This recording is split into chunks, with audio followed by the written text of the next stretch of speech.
دوستانو سلامونه، وخت مو بخیر. په دې ویډیو کې به موږ د یاهو ایمیل او یا هم اکاونټ د ډیلیټ کولو طریقه تاسو ته ښایو. هغه لپاره تاسې باید یو براوزر ولرئ. نو دلته ما سره کروم براوزر دی، زه په کروم براوزر باندې کلیک کوم او دلته لیکم یاهو ساین ان.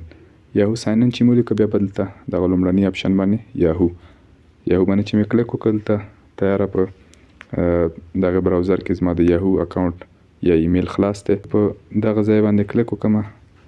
کلیک کول نه وروسته به په همدغه اوورویو باندې کلیک وکړم. اوورویو باندې چې مې کلیک وکړ، دلته ما سره به اپشن نه راشي. نو هغه نه وروسته به زه په پرایویسي کنټرول باندې کلیک وکړم. دې باندې چې مې کلیک وکړ، لږ به منتظر پاتې شو.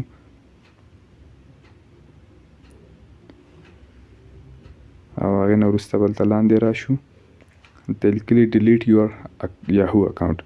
نو موږ غواړو چې خپل یاهو ایمیل او یا اکاونټ له منځه یوسو یا ډیلیټ کړو.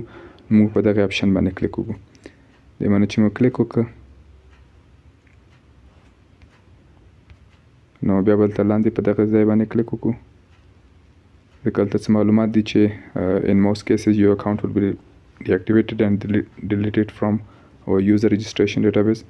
نو دا هم د فیسبوک په څیر کله چې موږ ډیلیټوو، نو وایي چې که په 10 ورځو کې مثلا تاسې ورته بیرته هغه شوئ، په بعضو هیوادونو کې یا په ډیری هیوادونو کې په 10 ورځو کې مثلا که لاګین شي یا بیرته هم ساین ان کړو، نو دا به بیرته فعاله شي. او که په 10 ورځو کې فعال هم هغه هم نه کړ، لاګین یا ساین ان هم نه کړ، نو دا به له منځه ولاړ شي. او بعضې هیوادونو کې دلته تاسې وینئ چې په انګلیسي کې لیکلي دي چې په استرالیا، هند او همداسې نیوزیلند کې بیا په 90 ورځ کې، همداسې برازیل، هانګ کانګ او تایوان کې بیا په 180 ورځ کې.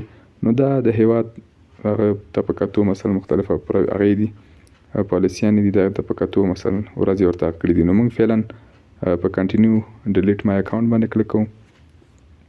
دې باندې چې مې کلیک وکړ، نو دلته موږ نه هغه ایمیل چې موږ غواړو چې ډیلیټ یې کړو هغه موږ نه غواړي.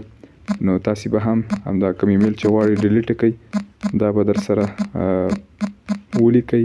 لیکل نه وروسته به بیا yes delete this account، هو دا اکاونټ ډیلیټ کړئ.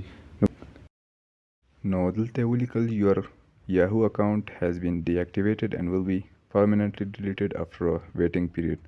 چې ستاسې د یاهو اکاونټ غیر فعاله شوی دی او کوم موده 10 ورځې یا څومره وخت چې ښودلی، په دونه موده کې به د تل لپاره له منځه ولاړ شي. موږ به په ګاټ اټ باندې کلیک وکړو، نو دې سره به زموږ یاهو اکاونټ د تل لپاره ډیلیټ شي.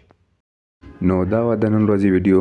که خوښه شوې مې وي در سره لایک یې کړئ. که کوم نظر یا پوښتنه لرئ له موږ سره یې د کامنټ له لارې شریکه کړئ. نو تر بلې ویډیو پورې مې په پاک او مهربانه رب سپارم. هر چیرې چې یاست خوښ او اباد اوسئ.